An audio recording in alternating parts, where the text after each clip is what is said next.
Naam, ni wakati mzuri sana wa kupiga story za kimichezo na mimi naitwa Lugano Israel. Kama ambavyo unafahamu, Simba wataenda kukuana na Gaborone katika mchezo wa marejeano utakaopigwa katika dimba la Mkapa. Kama ambavyo unafahamu kwamba Simba hawatakuwa na mashabiki mpaka dakika hii, hakuna taarifa ambayo imetoka ya kwamba Simba watakuwa na mashabiki katika huo mchezo. Lakini mchezo utapigwa. Nini ambacho kinaenda kutokea? Hapa nimemtafuta kocha wa zamani wa wekundu wa Msimbazi Simba, Talibu Hilali, ambaye pia ashaye kucheza katika klabu hiyo na ni moja kati ya makocha ambao wameweka historia kubwa ndani ya klabu ya Simba. Wakati Simba anamtoa bingwa mtetezi kipindi hicho Zamalek, Talibu Hilali alikuwa miongoni mwa makocha ambao walifanya majukumu hayo na kuisaidia klabu ya Simba kuwa miongoni mwa timu tishio sana hapa barani Afrika. Kumtoa kwa bingwa mtetezi sio kazi rahisi, lakini kocha alihusika katika mchakato huo akiwa na Agrey Sianga kutoka pale nchini Kenya. Na niko moja kwa moja na live hapa kuzungumza naye. Kocha Talibu Hilali, habari za muda huu? Habari nzuri tu, salamu alaykum. Alaykum salam, habari za huko? Huko salama kabisa, nashukuru. Wanasemaje huko Oman? Alhamdulillah, huko kwema, nashukuru. Kocha, tumekutafuta kuelekea katika mchezo wa Simba dhidi ya Gaborone. Kwa upande wako, mtazamo wako, jinsi ambavyo nakiona kikosi cha Simba. Simba amecheza mchezo dhidi ya Gaborone ugenini, wakaibuka na ushindi wa goli moja. Unawapa kinga ya kwamba Simba sasa wanaenda kukutana na hatua nyingine, au Simba au katika hali mbaya sana kutokana na jinsi ambavyo timu ya Gaborone FC jinsi ambavyo ilicheza katika mchezo wa awali? Kwa upande wako?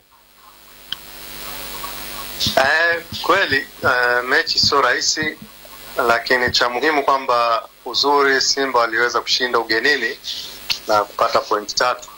Kwa hiyo moja ya silaha yao ambayo itawasaidia kesho kufanya mchezo huo uwe pressure zaidi kwa timu ya pili, kwa sababu lazima washinde ili waweze kuendelea, na Simba wao hata draw tu inawatosha. Lakini sio mchezo rahisi, sababu wale jamaa tuliwaona mchezo wa kwanza walipocheza, timu nzuri na wachezaji wazuri, inacheza kwa nguvu na kutumia nguvu zaidi. Lakini Simba kwa sababu wanacheza nyumbani, hiyo pia ni advantage yao kwa mchezo wa kesho.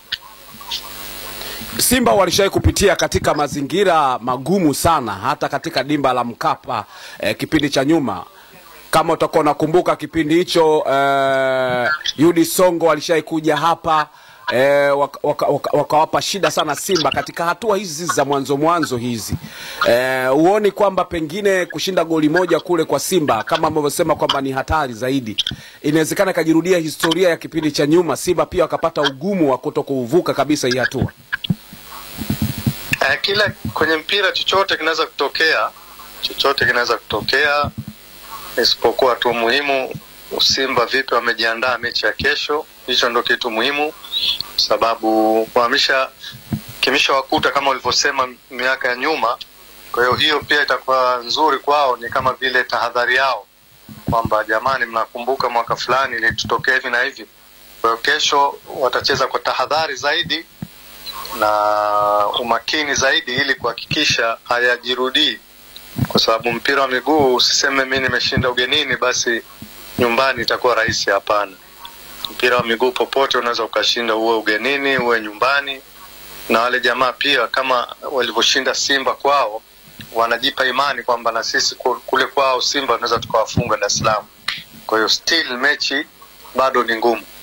Kipindi cha pili jinsi ambavyo walicheza kule kwa maana ya Botswana Gaborone, unaonekana kama walishaanza kuwajua madhaifu ya Simba. Unafikiri Simba kwa muda mchache huo kuelekea mchezo huu ambao unaenda kuchezwa dimba la Mkapa, unafikiri watakuwa wameshangamua Simba au wameshajitambua madhaifu yao na wameyafanyia kazi, au Gaborone wanaweza kaingia na staili ile na wakawa outshine Simba kwenye mchezo huu? Na imani kocha Morocco, sababu kesho ndo atakuwa kocha mkuu kwenye bench. Yeye na Matola toka amerudi kutoka huko Gaboni nafikiri. Botswana kama sikosei. Ndio. Watakuwa wameshaivitia video ya mechi ya kwanza, wameshaona mapungufu yalikuwepo mechi ya kwanza, na siku zote hizo walizokuwepo na timu na imani atakuwa ameyafanyia marekebisho, na pia amewasoma wapinzani weakness yao na strongest point yao. Kwa hiyo na imani watakuwa katika hali nzuri ya timu siku ya kesho. Akuonekana kwenye benchi kocha ambaye ataenda kusimamia mchezo huo, kwa upande wako unafikiri Morocco kutokuonekana katika benchi wakati Simba inacheza na Fountain Gate FC mchezo wa ligi, ilikuwa na afya au inawezekana atakapoingia katika mchezo atakuwa katika hali ya ugeni? Pengine unafikiri kukaa labda kuangalia kwenye TV au kukaa mbali huko kunawezekana kukaa msaidia, au ungekuwa ni bora sana angekuwepo kwenye benchi katika mchezo ule? Kutokana na sheria nafikiri za TFF asingeweza kukaa, kwa sababu hana lesson ya klabu, hakuwa registered klabu kama kocha mkuu. Kwa hiyo sidhani kama angeruhusiwa kukaa pale. Lakini pia ugumu mwingine utakuja kwa sababu Matola hatakuwepo kesho kwenye bench baada ya kupewa red card. Kwa hiyo Morocco atakuwa mgeni kwenye timu peke yake, na hata kwa msaidizi ambaye yuko na timu kwa muda mrefu. Lakini na imani wasaidizi wengine ambao walikuwepo na value na timu kwa muda huu watamsaidia, na sidhani kama itakuwa na ugumu zaidi, kwa sababu Morocco sio mgeni sana kwa wachezaji, baadhi ya wachezaji wa Simba. Kutokucheza na bila mashabiki, hiyo kwako unaionaje kama kocha? Itaenda kuishusha Simba kwa kiwango gani hasa katika mchezo huo, hasa morali na vitu kama hivyo kwa wachezaji, na mko nyumbani? Haitoshusha kitu. Nafikiri kuna mechi pia wameshawahi kucheza bila mashabiki Simba kama sikosei. Ndio kumbukumbu zangu kama sawa. Kwa hiyo haito affect timu, lakini sio kama itapunguza ile morali ya timu, lakini ingekuwepo washabiki ingezidisha. Ni kama vile umefanya keki yako alafu unaongezea krimu pale juu. Kwa hiyo washabiki ndio wale krimu inaifanya ile keki iwe tamu zaidi. Kwa hiyo Simba wao kutokuwa na mashabiki, kwa sababu wameshazoea kucheza na kwa Mkapa, wanajaza uwanja, hiyo pekee ndio wataimisi ile atmosphere ya kiwanjani ya kuwa na mashabiki wengi.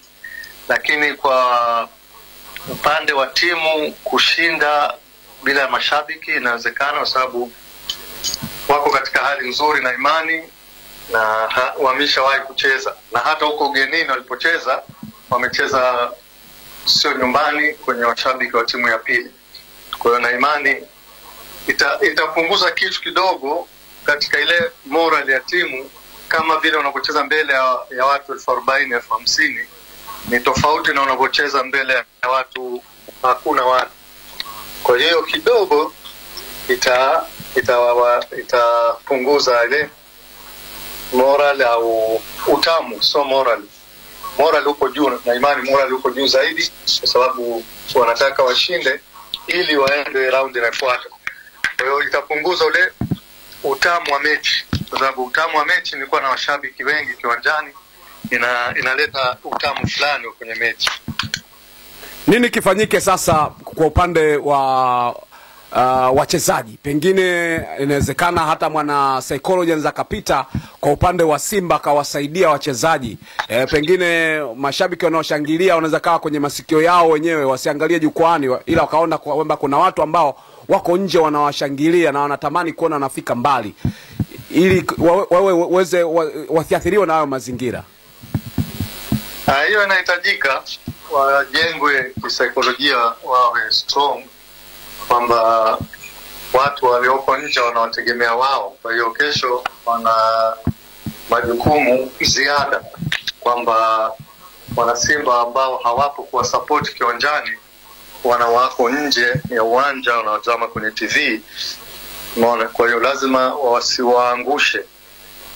Unaona, kwa hiyo itabidi lazima Mungu ajalie wafanye kile wanaloweza ili ushindi upatikane, ili mechi inayokuja wakiqualify wale washangiliaji wao, wapenzi wao wana hamu zaidi na timu yao. Kama Simba watatanguliwa kufungwa katika mchezo huo, kwa sababu mchezo uliopita unaonekana jamaa waliamua kuwa press sana Simba, kama watakuja na press hizo Simba kafungwa mapema, unafikiri nini ambacho kinaweza kutokea katika mchezo huo? Wana uwezo wa kufunga, kwa sababu wale jamaa hata kesho wakitakapokuja kucheza hawatocheza defensive game, kwa sababu lazima washinde. Watacheza zaidi attacking game, kwa sababu wanataka wapate ushindi. Kwa hiyo Simba watumia advantage kwamba wale jamaa unaweza kawa kwenye defense wako kidogo open, unaona, na defense yao kama tulivyoona mechi ya kwanza iko kidogo ina some weakness. Kwa hiyo Simba kama watatumia hizo advantage wanaweza wakapata ushindi, kwa sababu hata kama wale jamaa watapata goli, na imani Simba wana uwezo wa kupata goli na ushindi. Basi mimi nikushukuru sana Talibu Hilali kuungana nasi, angalau tumepata chochote kutoka kwako. Asante sana. Asante sana, na watakia kila la heri wana Simba na Watanzania kwa ujumla. Asante sana. Okay. Naam, nilikuwa nazungumza na kocha Talibu Hilali ambaye tumezungumza mengi hapa ya kimichezo kuelekea katika mchezo Simba wakicheza na kwa timu kutoka pale Botswana, Gaborone FC. Nini ambacho kitatokea? Mimi naitwa Lugano Israel. Subscribe channel hii uwe miongoni mwa watu ambao wanapata taarifa na michapo mbalimbali ya kimichezo kila wakati na kila wasaa. Tuko hapa kuhakikisha kwamba tunapata taarifa za kimichezo. Mpaka wakati mwingine, chao.